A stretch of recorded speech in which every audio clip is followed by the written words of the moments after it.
Yan. Okay. Hello. Magandang araw sa inyong lahat mga ka-cheers. Ito na naman po mula ang inyong Madam Cheer. Kaya samahan niyo po ako kung saan tayo pupunta. Let's go!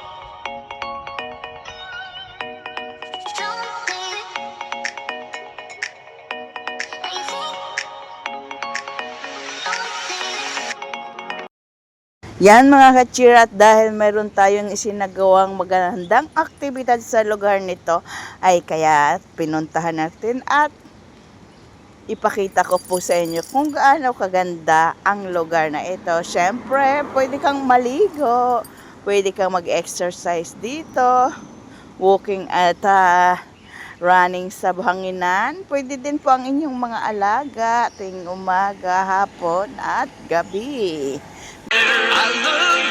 At syempre mga ka-cheers, ang sakayan lang yan ay dito sa may Shukiwan Bus Terminal. Kung kaya ay galing MTR ay exit A po ang inyong lalabasan. At lakad lang kayo ng konti at makikita niyo po ang bus terminus at ang bus number, big bus po ang number 9 na papuntang mga 1 to 45 minutes po yan ang bahay hanggang sa Sikobits. Katulad po yan, makikita nyo ang lugar kung saan binabaybay po natin ang ating dinadaanan to bus number 9. At siyempre medyo tumigil tayo dyan dahil maraming nagmumotor bike. Kaya tigil-tigil muna at pinalampas natin kasi may intersection po dyan. Kaya bigayan lang po para walang maging aksidente. Kung trail ang hanap nyo, sa bus pa lang po, makikita nyo na po yan. Yan po ang bus 9. At nasa Sikobits na po tayo. At yan ang ating kasama, naglalakad na sa ating pupuntahan. Konting walk lang pagkababa nyo ng bus terminus ng Sikobits. At yan na nga, marami ng mga tao na pumupunta doon as early as 8 o'clock in the morning.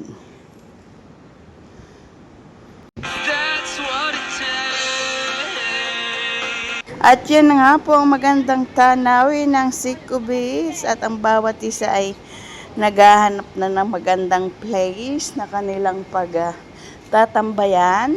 At syempre kung hindi ka naman magluluto at may mga dala na kayong lutong food, ay hindi nyo na kailangang pumunta sa barbecue area, kundi dyan na lang sa may mga buhangin kayong maglatag ng inyong beach mat para makita nyo ang kagandahan ng paligid. At yan na nga po ang kabundukan na nakapaligid sa Sikobits. O diba? Ang ganda. Medyo pagi nga lang po yan. O diba? Ang free ng mga ibon na lumilipad.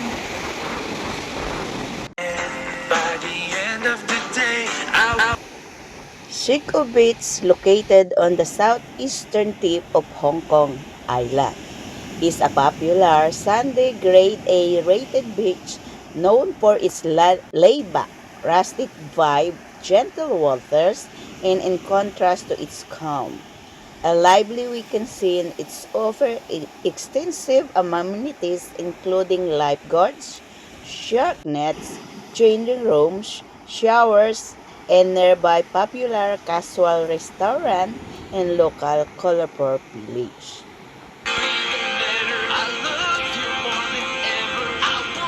My dirt cheers that the key information of the Sikobits is location Sheko Peninsula, Southern District, Hong Kong Island. It is best for sunbathing, swimming, family day outs, and enjoying a relaxed village atmosphere.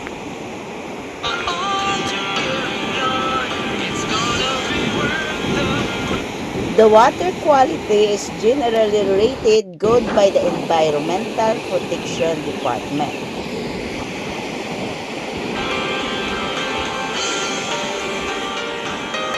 While the facilities, lifeguards, and shark nets in summer months shower in changing possibilities, barbecue pits in nearby cafes and restaurants like Cocobana and Shikotai are available.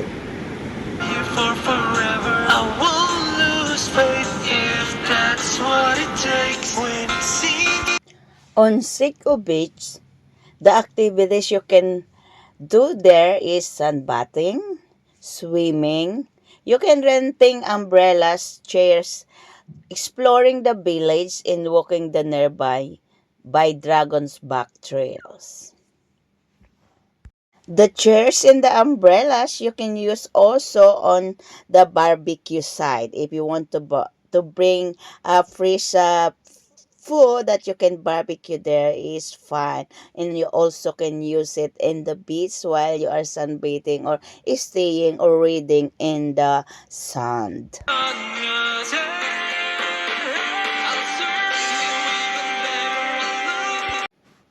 But just remember, it is very crowded, especially on sunny weekends and a sunny holiday in a good weather. So much better to go early if you want to visit it and explore the Sico Beach.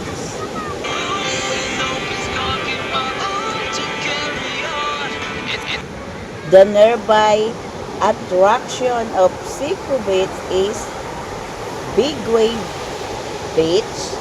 It is known for surfing because the wave is a bit big. That is really good there. And also the Dragon Back hiking trail. You can use it every opposite direction of the Dragon Back system to Taiwan or in the hike. It is very, very good hiking trail, the Dragon Back, because it's not very thick. It's just normal. And the views is amazing. Oh, you wonder how to get there in Sico Beach? Well, if you are in from the western part of the Hong Kong side, you can ride the MTR to Shukiwan. And then after the Shukiwan, you exit on exit A or exit B. You can find the bus terminus over there and find the number 9 big bus to go on Sico Beach.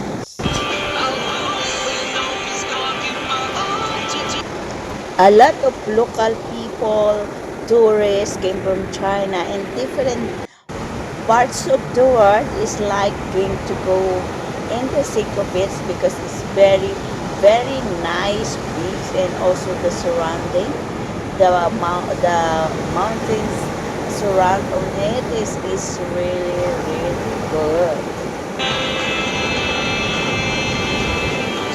You can swim also there because they have a lifeguard, but remind you everyone that if you find the shark nets, you cannot go across the net because that is the net to protect us for the sharks. So beware of that.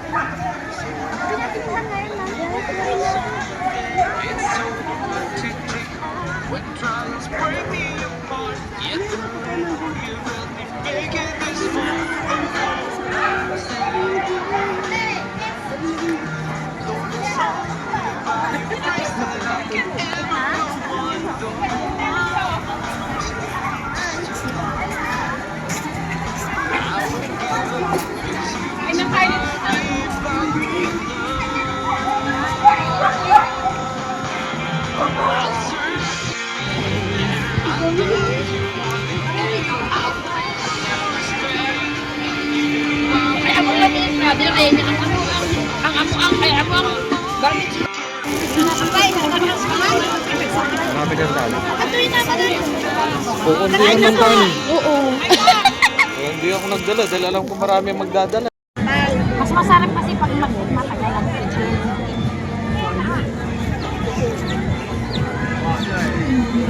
Kumarin ako ng ganyan doon. Sarap. Ha? Dapat sa Pilipinas, ginaganyan nila yung mga gulay, no? Hindi pinapabulok lang nila. Oo. Yung iba din kasi ate, hindi rin nakaalam kasi dito na lang naman katulad. Hindi, marami namang nasa YouTube. Guys, manje.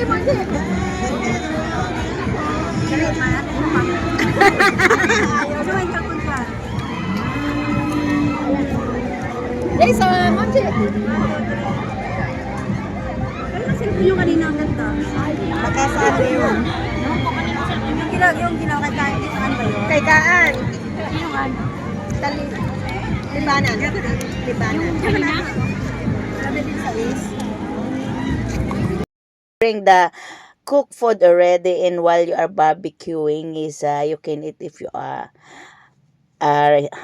hungry. And luckily we meet our long friends before, so we are chit chat with them like Vilma, Sis, and Leonie, and other more friends that it's been a long time that we never see because we have a different place, and our day off is a hectic one, so it's very happy to see with them, and I stay with them until we go home. So we have a moment, we have reminiscing, advising each other, and planning while we stay here in Hong Kong while working, and when we ay buisit. Ako. Mga ka-cheers, I hope you like my videos today and our Seco Beach tour for you. If you visit Hong Kong, you can come here, and very nice. And thank you to Ate Mel because she is the one who go with me together. Yeah, and of course, if you like this video, please follow and share. And also, if you are not friend of Madam Chair channel, please subscribe and don't forget to hit the notification bell para po laging updated tayo sa Madam Chair channel sa mga video ating ginalalabas. And of course, don't forget to subscribe.